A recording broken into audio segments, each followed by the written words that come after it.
বন্ধুগণ, আমি এখন আলোচনা করতে চাচ্ছি একটা গুরুত্বপূর্ণ টপিক, গান্ধীনীতি ভার্সেস উগ্রপন্থী। গান্ধীনীতি কি বলেছে? এক গালে গুলি করলে আরেক গাল পেতে দেবেন। আর উগ্রপন্থীরা কি বলছে? ড্যাডে ড্যাডে ড্যাডে ড্যা। তাহলে আরেক গাল পাতার সময় থাকবে কি? থাকবে না। আমি তাই নিয়ে একটু আলোচনা করছি। বিজেপিকে অন্যায়ের বিরুদ্ধে দাঁড় করাবার জন্য গ্রামে দরিদ্র নিপীড়িত মানুষ, নারী পুরুষ নির্বিশেষে ঝাঁপিয়ে পড়ত প্রতিবারই ভোটের হাওয়া পাল্টাবার জন্য, অন্যায়ের বিরুদ্ধে দাঁড়াবার জন্য। কিন্তু কোনোবারই সেই বিরোধীদের পোলিং এজেন্ট বসতে দেওয়া হতো না, কাউন্টিংয়ের জায়গায় তাদের থাকতে দেওয়া হতো না। চুরি, শেষরামি, বাটপাড়ি, রেজাল্ট তারা লুটে পুটে নিত। পাল্টা বা প্রতিবাদ করার মতো কেউ ছিল না। সে সময় শ্রমিকবাবু থেকে সকল প্রাক্তন নেতারাই কিন্তু ছিলেন। তথাপি ভোটের পরে কর্মীদের মৃত্যু, গৃহ ছাড়া করা, মাথা মুন্ডন করা থেকে রক্ষা করতে পারত না তাদের গান্ধী নীতি। ভানুর কমিকে কি বলেছিলেন ঢাকার ভানু? টালিগঞ্জে সেই ঢাকার ভানু কি বলেছিলেন তার কমেডিতে? যারা আমাদের থেকে বেশি শক্তিশালী তাহাকেও আমরা সবসময় ক্ষমা কইরা চলি। এর নামই হচ্ছে গান্ধী নীতি, সুন্দর নীতি। আমরা সবসময় ক্ষমা কইরা চলি। বর্তমানে একমাত্র শুভেন্দু অধিকারী সমস্ত হিন্দু যুবক যুবতীদের উদ্বুদ্ধ করেছে, সেই মন্ত্রে দীক্ষিত করেছে যে যেমন ব্যবহার করবে তার সঙ্গে তেমনি ব্যবহার করবে। যে সামনে রুখে দাঁড়াবে তার সামনেও তেমনি রুখে দাঁড়াবে। যে হোমিওপ্যাথিক ডোজ দেবে তাকে হোমিওপ্যাথিক দেবে, যে অ্যান্টিবায়োটিক চাইবে তাকে অ্যান্টিবায়োটিক দেবে, যে অ্যালোপ্যাথিক পেন কিলার বা কিছু চাইবে তাকে সেরকমভাবেই দেবে। যে যেমনটা চাইবে, যেমন ভালোবাসে তেমন দেবে, বেশি কিছু দিতে হবে না। শুভেন্দু অধিকারীর দাপটে সমস্ত যুবক যুবতী সবাই উদ্বুদ্ধ হয় এবং শক্তি ফিরে পায়, সাহস, বল, ভরসা, হিম্মত ফিরে পায় শুভেন্দু অধিকারীর দাপটে। তারা আক্রমণের বিরুদ্ধে পাল্টা আক্রমণ করে ভোটের বুথ এবং ইভিএম চুরি হাতে নাতে ধরে সেইগুলোকে রক্ষা করে। তাদের সার্বিক প্রচেষ্টায় বিজেপির বিজয় ঘোষিত হয়। এর জন্য সবচাইতে বড় ক্রেডিট শুভেন্দু অধিকারী এবং নির্বাচন কমিশনের। শুভেন্দু অধিকারীর দক্ষতা ও নির্বাচন কমিশনের প্রশাসনিক দক্ষতাই এই জয়ের পেছনে মূল কারণ। তবে এবারও যদি শ্রমিক ভট্টাচার্যের গান্ধী নীতি মেনে চলত ভোট কর্মীরা, তবে এবারও পতন হতো বিজেপির। এই গান্ধীবাদীরা জীবনে কিছু করতে পারেনি আর পারবে না। আর এখন ভোটের পরে কর্মীদেরকে শাসন করার কোনো মানে হয় না, কারণ প্রতিবার ভোটের পরে ওরাই মার খায়, ওরাই অত্যাচারিত হয়, ওরাই মরে, ওরাই গৃহ ছাড়া হয়, ওদেরই মাথা মুন্ডন করা হয়, অত্যাচার নিপীড়নে দগ্ধ হয়ে যায়, ওদেরই গৃহ আগুনে জ্বালিয়ে দেওয়া হয়। বর্তমানে সেই যুগ নেই, বর্তমানে সেই যুগ নেই যে এক গালে গুলি করলে আরেক গাল পেতে দেবে, এক গালে চর দিলে আরেক গাল পেতে দেবে। কিন্তু এখন তো চর মারবে না, তো এখন তো এক গালে গুলি করবে। এখন তো চরের দিন উঠে গেছে, কেউ চর মারতে আসবে না, গুলি করবে। তাহলে এক গালে চর মারলে আরেক গাল পেতে দেবেন, ভাষাটা পাল্টে যাচ্ছে। এক গালে গুলি করলে আরেক গাল পেতে দেবেন, আরেকটা গুলি করে রে বাবা। বর্তমানে সেই যুগ নেই। এটা শ্রমিক বাবুদের মতো গান্ধী শিষ্যদেরকে এটা বুঝতে হবে। মিঠুন দাস সুন্দর ভাষণে বুঝিয়েছিলেন, এবং দীপাঞ্জন চক্রবর্তীর মতো মহান ব্যক্তি উত্তরপাড়ার যুবকদেরকে বলেছিলেন, তোমাদেরকে গায়ে কেহ আঘাত করলে আমাকে ফোন করবে না। তার মানেটা শ্রমিকবাবু বুঝে নিন। যুবকদেরকে বলেছিলেন দীপাঞ্জন বাবু, তোমাদের গায়ে কেহ আঘাত করলে আমাকে ফোন করবে না। তাই ইন্টারনাল একটা মানে আছে, ওটা আপনি বুঝবেন না শ্রমিকবাবু, ওটা যে বলেছেন সেই বুঝবে, আমরা অল্প স্বল্প বুঝি। আবার বিরোধী মস্তানদের জানিয়েছিল, উত্তরপাড়ার কোনো গুন্ডা মস্তান হিম্মত থাকলে আমার ছেলেদের গায়ে হাত দিয়ে দেখাক। দীপাঞ্জন চক্রবর্তী বলেছিলেন, কেউ একটা গায়ে হাত দিতে সাহস পায়নি, আর গায়ে হাত দিলে ওই ছেলেরা পাল্টা জবাব দিত, দীপাঞ্জন চক্রবর্তীকে ফোন করতো না। এমনভাবে জবাবি চিঠি পেলে যুবক যুবতীরা কেন এগিয়ে আসবে?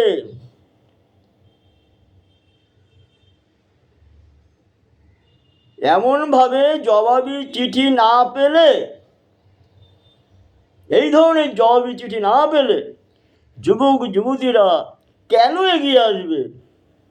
তাদের তো জীবন মরণ সমস্যা, তারাই খাটবে, তারাই মরবে, তারাই মার খাবে, হ্যাঁ, আবার জয়ী হওয়ার পরে তাদেরই শাসন করবে।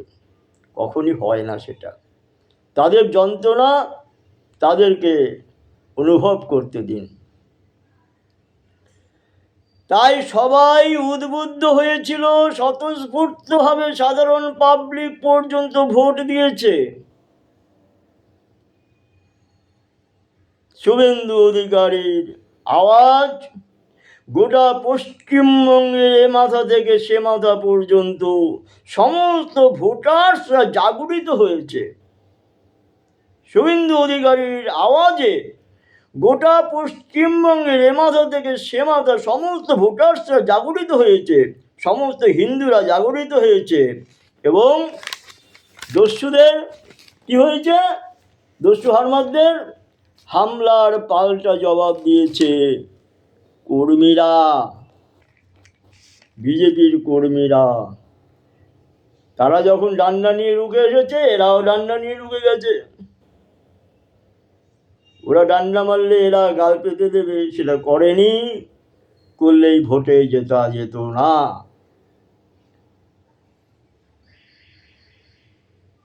হারমাদদের হামলার পাল্টা জবাব দিয়েছে, তাই বিজেপি জয়লাভ করেছে। আর যদি বিজেপি হেরে যেত, তবে তো তারা 4 তারিখ বেলা 12টার পরে বিজেপির সব সাধারণ কর্মীকে মেরে ফেলতো, তাদের মরতে হতো, ঘর ছাড়া হতে হতো, বাড়ি ছাড়া হতে হতো, বাড়িতে আগুন জ্বলতো, মেয়েরা ধর্ষিত হতো, নাজেহাল হতো সব। কত যে খুন খারাপি হতো, কত যে মায়ের কোল খালি হতো, তার হিসাব ছিল না। তখন গান্ধীবাদীরা মিষ্টি কথার সাহিত্যিকরা, শ্রমিক বাবুরা বাঁচাতে পারতেন না। তবে তাদেরকে তাদের মতো করেই বাঁচতে দিন, তাদেরকে তাদের মতো করেই চলতে দিন। নিউটনের তৃতীয় সূত্র ভুলে যাবেন না। নিউটনের তৃতীয় সূত্র সবাই জানে, সেটা বিজ্ঞান ভিত্তিক, সায়েন্টিফিক। সায়েন্সকে বাদ দিয়ে সায়েন্সের যুগে চলতে নেই। তাহলে নিজেকেই খালে পড়তে হবে। সায়েন্সকে মেনে চলুন। নিউটনের গতিসূত্র তৃতীয় সূত্রটাকে একটু মেনে চলুন। আরেকটি ইম্পর্টেন্ট কথা না বলেই পারছি না। বিজেপির এই বিরাট জয়ের পেছনে সবচাইতে বড় হাত যার, সে হচ্ছে স্নেহময়ী মমতাময়ী। সে যদি দিদি দিদি ডাকপাড়া ভক্তদের পেছনে লাথ না মারত, দিদি দিদি ডাকপাড়া শিক্ষকদের ডাক্তারদের পেছনে লাথ না মারত, দিদি দিদি ডাকপাড়া সরকারি কর্মচারীদের পেছনে লাথ না মারত, তবে গ্রামে গঞ্জে খুন যখন মার্ডার ধর্ষণ না করতেন, কোটি কোটি টাকা খাটের তলায় না লুকোতেন, বাথরুমে পায়খানায় না পাওয়া যেত, দেব মন্দির না ভাঙতেন, তারপরে হিজাব পরে দুর্গা দেবীর উদ্বোধন না করতেন, উল্টো করে ঘন্টা না বাজাতেন, তবে সমস্ত হিন্দুরা একত্রিত হতো না।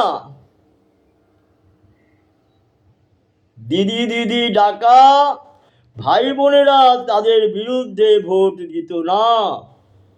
90%, 93% ভোটার ভোট দিয়েছে, 93% ভোট পোলিং হয়েছে।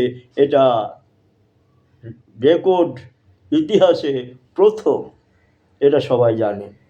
এবং ভোট পোলিং অতিরিক্ত মানে সরকারি ব্যবস্থার বিরুদ্ধে ভোট। তাহলে তো আমাকে আগেই জানতে হবে, এত ভোট যখন পড়েছে আমার মৃত্যু অনিবার্য, তাহলে গণনার আগেই তো আমাকে পথ ছেড়ে সরে যাওয়া দরকার ছিল। কিন্তু যায়নি কেন? জানে অনেক জায়গাতে বিরোধীদের নামে সিম্বলের ওপরে টেপ বসিয়ে রেখেছিল তারা। যেখানে যেখানে অবজার্ভ করতে গিয়েছিল সেখানে সেখানে ধরা পড়েছে, সেখানে যেখানে ওরা জিততে পারেনি। যেখানে যেখানে অবজারভাররা যায়নি অবজার্ভ করতে, সেখানে ওরা জিতে গেছে। এই টেপ যদি ওরা লাগিয়ে না রাখতো বিরোধীদের সিম্বলে নামের জায়গায় ঢেকে না রাখতো, তাহলে ওরা এবার 10টার বেশি আসন পেত না। কারণ কিছু ভালো লোক ছিল, ওই ভালো লোক কজনই জিতত, 10 জনের বেশি জিতত না। এটা 100% শিওর। বিজেপির জয় হতো না এবং এর মধ্যে নির্বাচন কমিশনের সুষ্ঠু টেকনিক্যাল নির্বাচন ব্যবস্থার বিরাট ভূমিকা রয়েছে। এরকম নির্বাচন কমিশন না হলে, সুষ্ঠু ব্যবস্থা না হলে,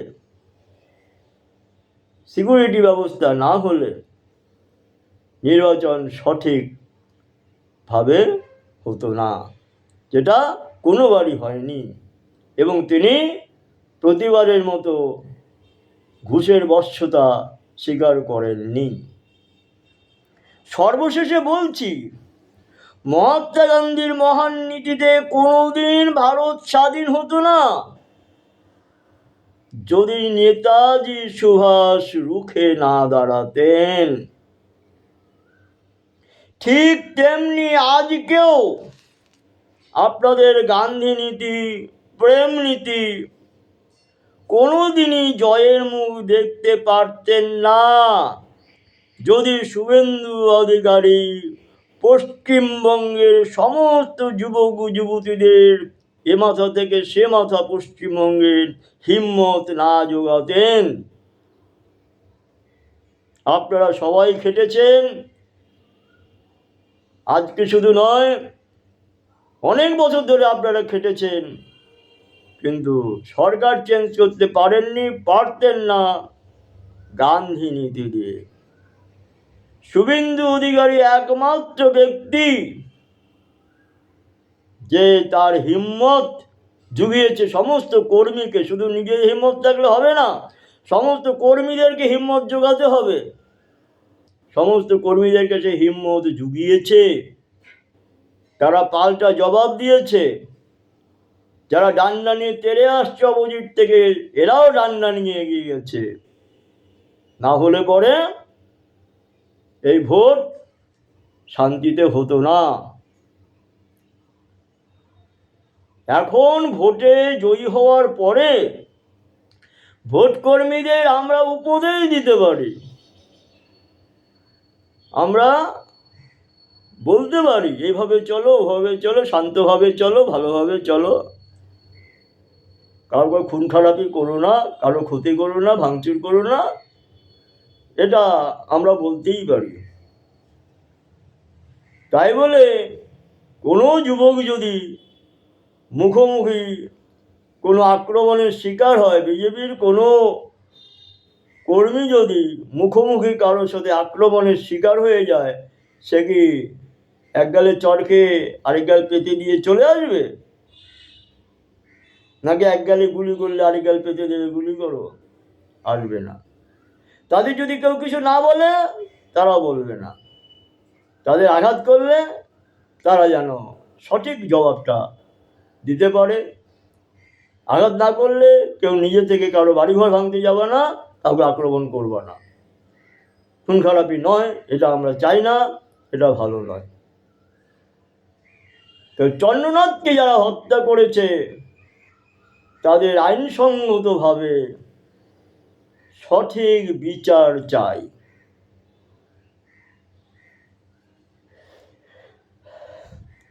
চন্দ্রনাথের সঠিক বিচার চাই, অভয়ার সঠিক বিচার চাই।